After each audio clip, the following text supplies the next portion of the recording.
I'm about to lose a lid here. What's going on? Ah, this is your spot. This is me.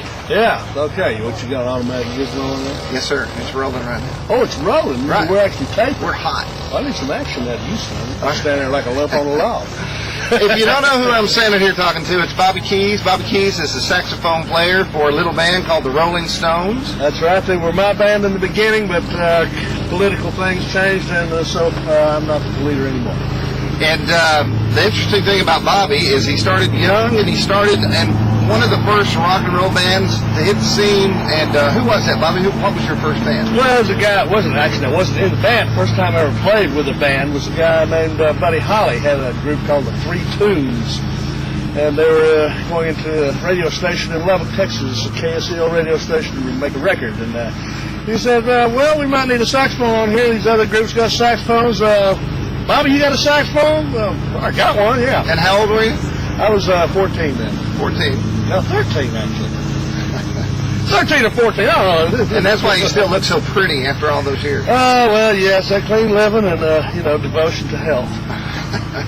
And then that led to, how did that lead you from Buddy Holly to the Stones? Well, there's a lot of in between that and the Stones, but the link was, I met the Stones in Austin, Texas, San Antonio, Texas in 1964 or 5.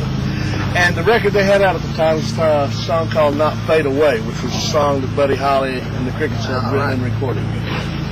And we were staying rooms adjacent to each other at the hotel back in And so, were you 18 at that time? I was somewhere in there, 18, 19, something like that. Yeah. You jammed with the Stones. No, I didn't jam with the Stones. I was playing with a guy named Bobby V. Right. We didn't do too much jamming then. We were just on the same show together. And I met them at the hotel, and as I say, we were all staying at Ramada Inn. That's a luxurious back in. There's nothing wrong with Ramadas. Right. But that's when I met Keith and Brian. They were in the room next to me, and Keith and I found out we both had the same day, same birthday, same day, same month, same year. And we sort of bonded over that startling revelation. And so, at what point did you become a member of the Stones? Well, I'm still looking for that day to come around. I'm not. I play with the Rolling Stones. I'm not a Rolling Stone. Never have been. Probably never will be. But I'm a very well-paid assistant. And you've been on the road with the Stones since you were 18. What year would that be? No. Okay. My interpretation. No. Well, I'd be dead if I'd been on since I was 18. Actually, I started in my 20s. First tour I did with the Stones was in 1970. First recorded with them in 1969. An album called Let It Bleed. I played on a track called Live It. And from that time forward, well, actually since 1970, it's been a steady job since then. And what would you think, all the people out there, what do you think your most famous saxophone lead would be? Would it be Brown Sugar, maybe? That seems to be the one people recognize. Thank God for Brown Sugar pays the rent. Right.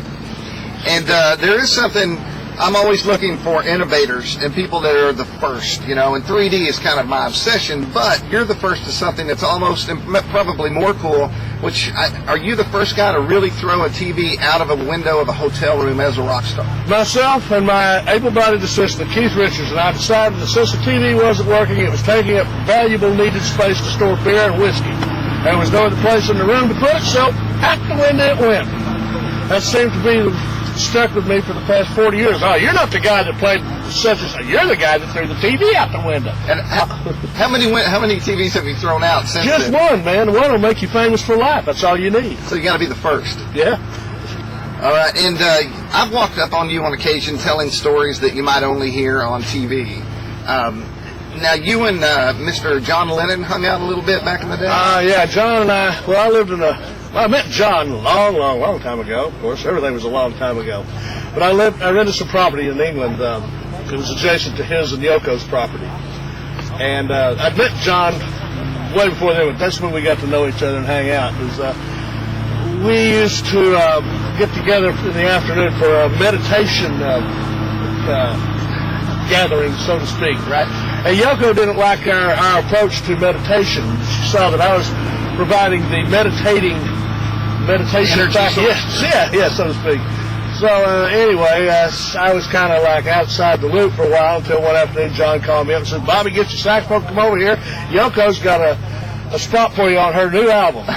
Oh, thank you, Yoko. So I go over there. Yoko's music is a little abstract, to say the least. She puts the stuff on, and we puts her music on, not the stuff. Yoko, I hope you don't listen. I don't care if you are. Anyway, so, and I just, I had no idea what to do. It was just a bunch of sounds and stuff. I go into the studio and look at John, and he's looking at me like, I don't know what you're going to do, pal, but do something, hopefully. So I go and put my horn together, and I just hit the lowest note on my horn. And Yoko comes around, that's it, that's my frog, you have found my frog. So I played a bullfrog on Yoko's record, and that put John and I back in so we could play with each other again. Oh,